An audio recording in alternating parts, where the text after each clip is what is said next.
Reading with your kids. Hey, so great to see you. Come on in. Hi, my name is Jedley, and this is the Reading with Your Kids podcast. We are coming to you from the beautiful neighborhood of Reedville in the southwest corner of Boston, Massachusetts. We are so honored and delighted and grateful that you are part of our beautiful Reading with Your Kids family, helping families grow closer through reading. Thank you so much for being here. Please be sure to subscribe to the show on the iHeartRadio app, on Spotify, Amazon Music, Apple Podcasts, Ghana, wherever you find your podcast. Our guest today is Mifflin Lowe. He is here to celebrate the Cuddle Book. Hey, before our guest comes in, we gave a sneak preview of the Solve It for Kids podcast here on Reading with Your Kids, and it was so popular, it's like spun off. It spun off into its own thing. And my buddy, our dean of all things STEM and STEAM, Jennifer Swanson, is here to tell us a little bit about what's going on with this great new podcast. Hey, Jennifer, what's up? Hi, Jed. Oh, I am so excited about our new podcast. We've been getting some great reviews.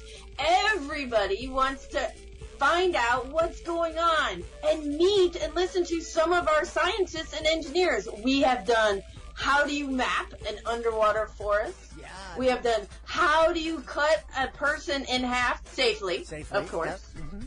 We have talked about improving your connection with water by going on a water walk, and we have watched Vanessa Brantley Newton create illustrations that come to life. I took a water walk with my amazing niece. We had such a great time. I didn't fall into the water, but it was really, really fun. And I love the fact that all of our guests are giving our wonderful listeners challenges, really fun challenges that they can do together as a family. And that's so cool. Hey, tell everybody where they can find Solve It for Kids, because it's not on the Reading with Your Kids podcast. It's its own thing. So please, if you want to keep listening, go over to iTunes and Apple Podcasts and subscribe. And you can download all 4 of the first episodes that we have, plus listen to all the new ones we have coming out. You can also find on Stitcher Radio and, of course, through our website, solveitforkids.com. Jennifer, thanks so much. Thanks for letting me be part of this awesome podcast. Well, we make a great STEM team, don't you think? Absolutely. All right, join us over at solveitforkids.com. Joining us on the line right now from beautiful Florida, he is here to celebrate a wonderful book being put out by our friends at Familius. It's called The Cuddle Book. Please welcome to the show, Mifflin Lowe. Mifflin, how are you? I am doggone good, Jed, and thanks for having me. I'm really excited to have you back. Mifflin and I spoke a few weeks back, and we had some technical issues, and it was, I feel really bad about it. He was gracious enough to come back on to the show, and I'm really excited that he's here. And one of the things I'm really excited about, Mifflin, is in that first interview that we had to do over, you recited some of your poems, and it was so wonderful, and I'm hoping that we can have you recite a number of your poems today. But first, tell us about the Cuddle Book. Okay, the Cuddle Book is, I'm declaring this the year of the cuddle, 2021, the year of the cuddle, with proper social distancing, of course.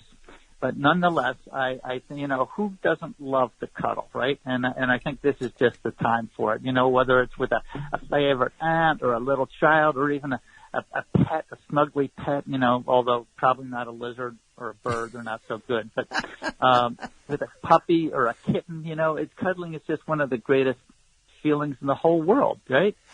And the other day I was selling one of my books to a wonderful woman who said, gee, this will, the other book will give me a great chance to snuggle with my nephew. I instantly told her about the Cuddle Book, which gets right to the point. It's about cuddling from the delightful beginning to the blissful end, okay? And that's sort of why I wrote the book. And it's in a dedication sort of thing on inside the front page. I think has a lot to do with why it's a good thing to share with a young child. Okay, and there are a number of questions.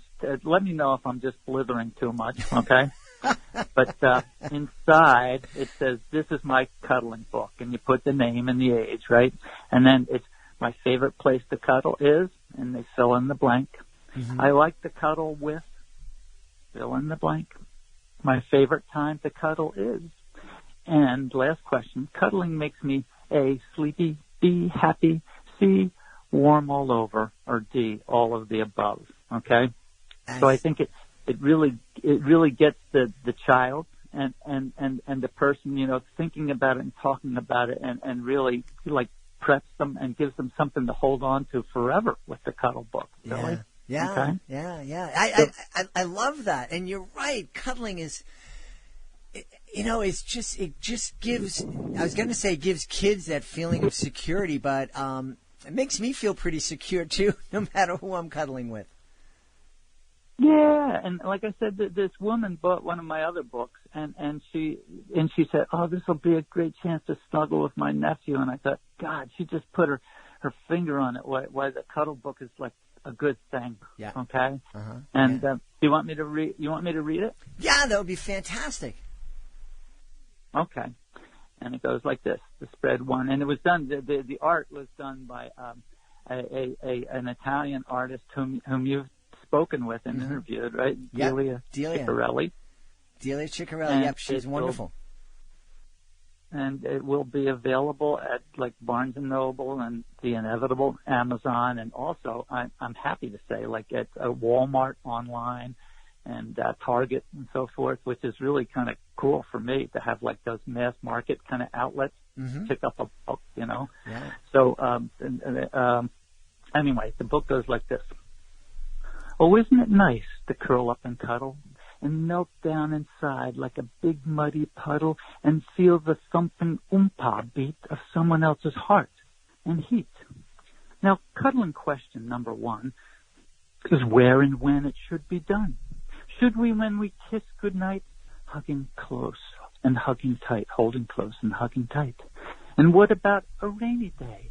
Chasing gloomy thoughts away, yes, as we cuddle, as we snuggle, problems pop like soapy bubbles.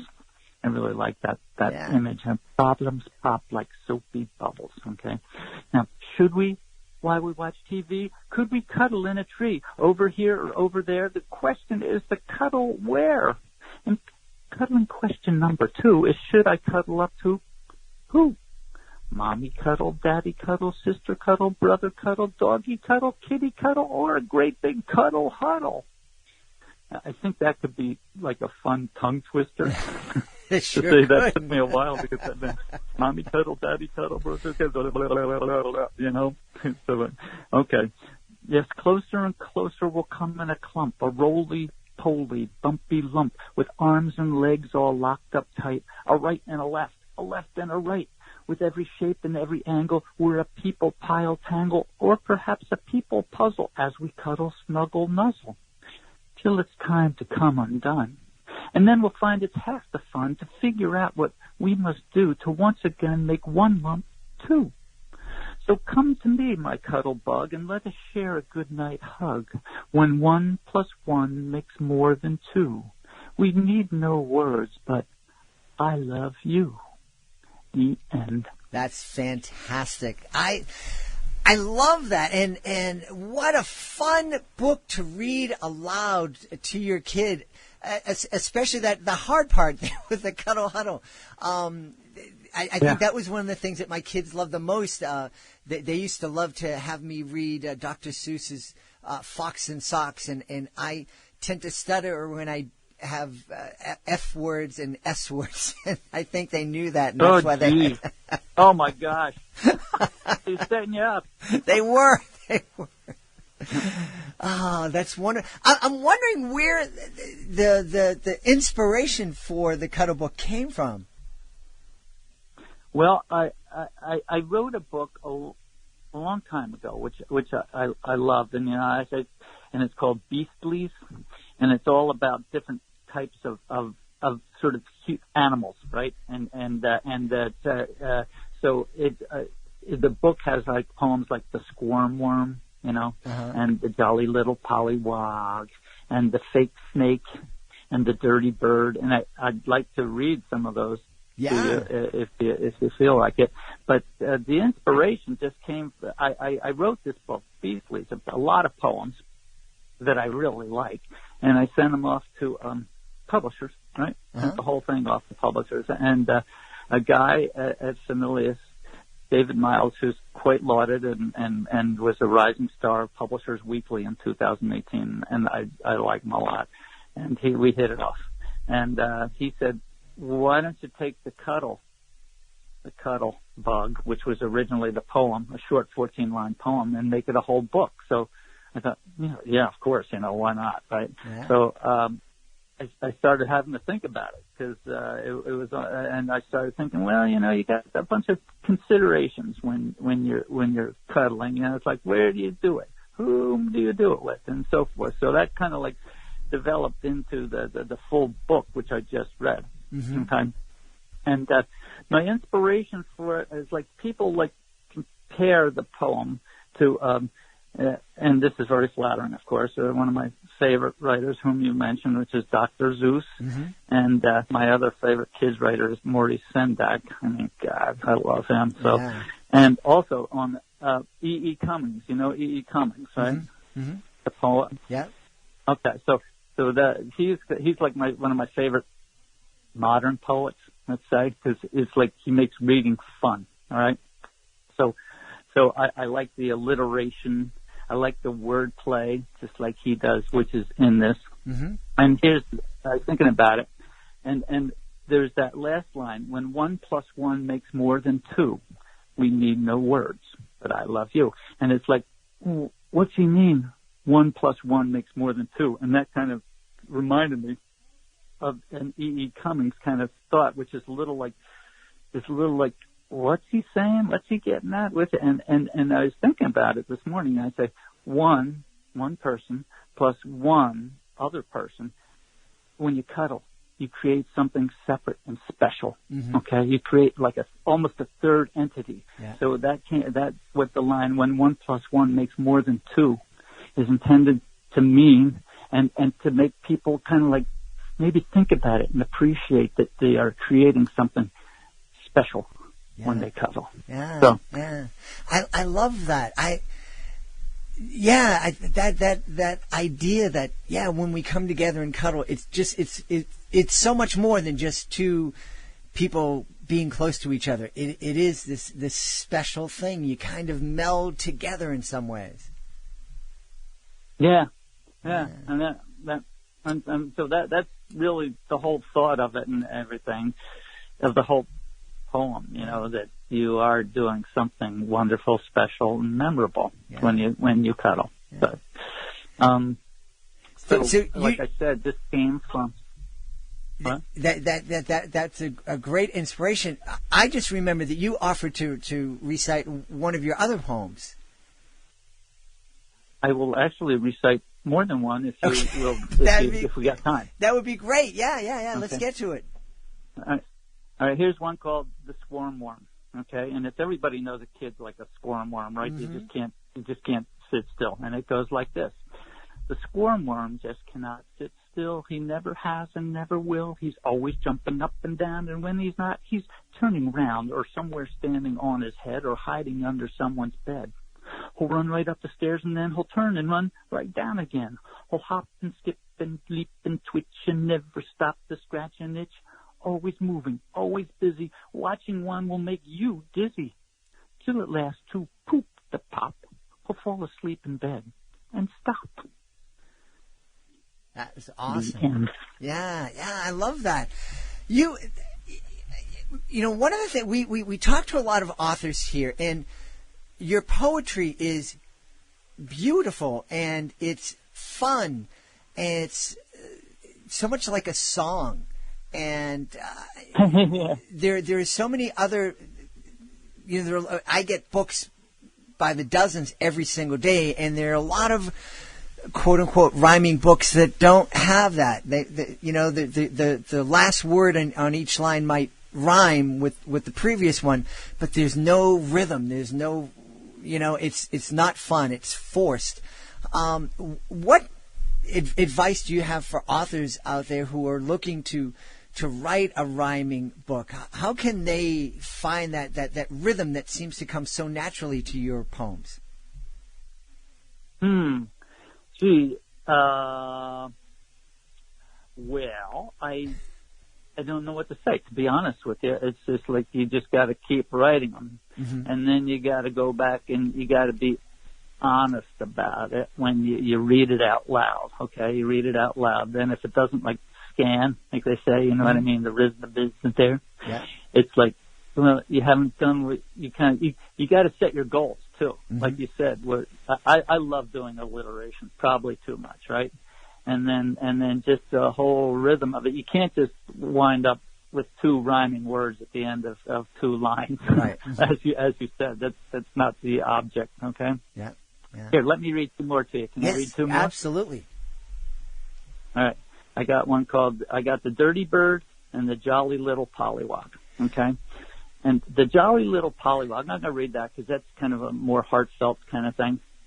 And it's about a little kid. You talk to a little kid about how they grow up, how they change, what's in store for them in life, okay?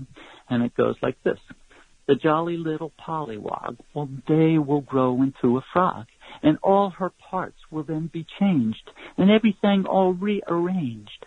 For as she grows and grows and grows, her tail will turn into her toes, with legs so she won't look so silly when she's sitting on a lily pad, as well as when she jumps, plus two big eyes like two big lumps, and even a great croaking throat that you can hear out on a boat, and greenish skin and fingers too. She'll be completely all brand new. But until then, the pollywog is happy not to be a frog, and just to do the things you do when one's a youngin', just like you. End. That's fantastic. I love that. It's a great way to talk to kids about the future and that they're growing, but until you grow, you're pretty awesome just the way you are. You're cool. Yeah. I love that. I haven't read these. I haven't read these in a while, you know. And it's like I went back and I read them when I knew I was going to be on your show. And it's like I said, wow, I really like these, man. It's like, you know, at the time, way back when, you put a lot of work into it, you know, and you dig it and stuff like that, and then you put it aside, right? You just put it aside and do something else. But yeah, I like it. Now I got one more called The Dirty Bird.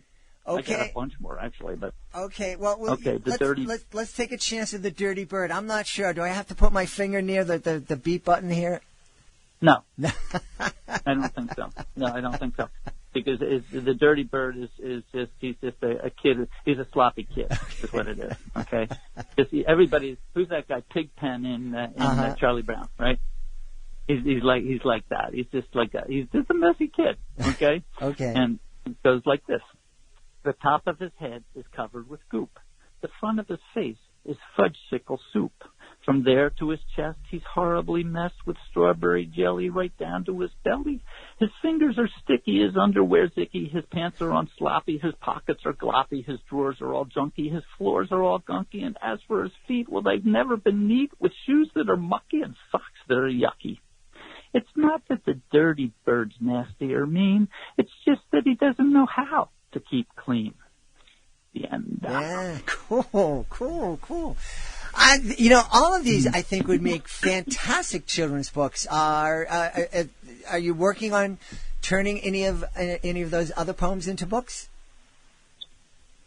I would love to. I mean, it's all up to it's up to publishers. You know, it's up to agents, and just getting an agent is tough. So the more Cuddle books I sell, I think the better chance I have to do some of these other ones. You know what I mean? Yep. You mentioned early on that you've written other books. Can you just tell us quickly about a couple? Yeah, I got lots of different kinds of books. I got one that's on my website called Little Dog, Big Bark. Big Dog, Little Bark, and it's about two friends. One's a little dog that is. Do you have a dog, by the way, or not? I do. I do. I have a little beagle that's blind in one eye and loves to bark, and also loves to cuddle. Oh, that's great. I love beagles. That was my first dog, was Petey. He was a beagle. So at any rate, this is about a little dog, Phoebe, who's like a Bichon, who just thinks she's a big dog. You know what I mean? Little dogs like to think they're big dogs, right? They certainly do. And then she has a friend, like a great big Great Dane, who just loves to like dance and spin around and cuddle and just be like, it's got the soul of a little dog. So it's sort of about their friendship and how they work together.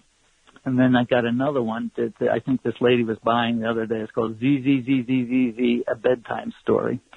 And it's all about it's nobody in this household. Everybody has trouble falling asleep, but they all solve their problems, and eventually they wind up going to sleep. And it's obviously a good night book.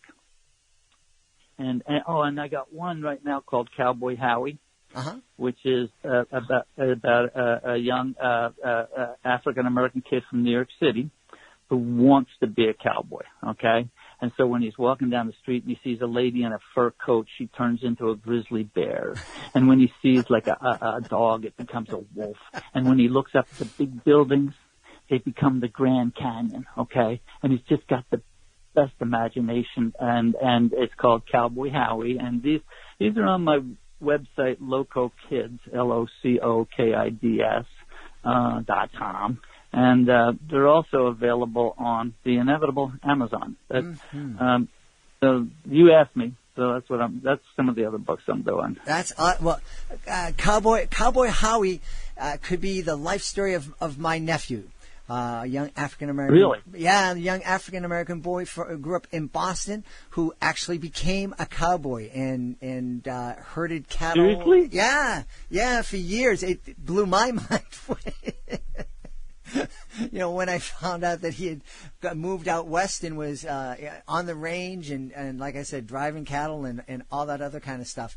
And he's such a great guy. I love him. He's fantastic. And now he's a You dad. got it. All right. You asked him about my books, and there's the one I just had published in June called The True West. And it's all about diversity on the American frontier. And it's a great book, to be honest. It's a nonfiction book. And because 25% of American cowboys were black, okay? And so it's all about some of the great ones, like Bass Reeves was like a great lawman, okay, in the West, a black guy. Yeah. And he was supposedly the inspiration for the Lone Ranger. And there's another guy called Bill Pickett, who used to bulldog steers in the rodeo, and that means he would ride on his horse, he'd jump on the back of the bull, and he'd bite his upper lip. Okay, honest to God, he'd bite his upper lip and then wrestle it to the ground, and he got that from watching the bulldogs do that to steers, right? And I think it caused the bull such pain, right? Imagine that, getting your upper lip bitten by someone, that they'd kind of give up, and he could just like wrestle them down. Wow. So, at any rate, that's the True West, and that was published by a different publisher, Bushel and Peck. And the great thing about that book is for everyone that's sold, and it's in Barnes and Noble, Amazon, blah blah blah, and local bookstores. The publisher gives away one copy for everyone that's sold to an underserved school or library. So, awesome. In fact, you know what? I'm gonna email you something about that, if you don't mind. Yeah, no, that would be great. Yeah. Hey, Mifflin, I've had such a great time speaking to you. You mentioned that your books are all available on Amazon and Target and Barnes and Noble. I've been reminding folks that they can support their indie bookstores, the local indie bookstores, by picking up the phone, giving the store a call and say, hey, do you have the Cuddle Book or Cowboy Howie by Mifflin Lowe, and when they say no, just follow it up with, well, can you get it in the next couple of days? And I'm sure they will say yes. And that's a great way to support your local independent bookstores. And we need them. We need them. Amazon is awesome, but we need those little stores too. They're my favorite. The little stores are our favorite. You know, they just got a hard road to hoe because, you know, they got to buy something. They got to sell stuff that sells. Now that's why the Cuddle Book would be great, and the True West. The True West is that one I just talked about, and that's available from like your big time distributors that the independent bookstores are familiar with and can get the Cuddle Book and the True West. Awesome. Well, we've had a great time speaking and listening to the author of the Cuddle Book, Mifflin Lowe. Mifflin, thank you so much for being with us today. Thank you, Deadly. It was really great.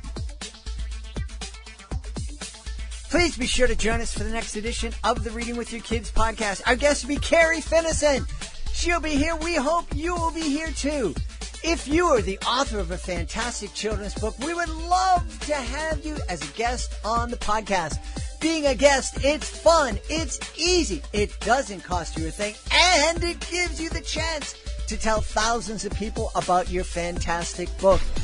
All you need to do is go to our website, readingwithyourkids.com, click on the Authors Click Here button at the top of the page, scroll on down to where it says, be a guest, be a guest. It doesn't sing, but it's there, and you'll be able to figure out, because you're an author, and you're like wicked smart.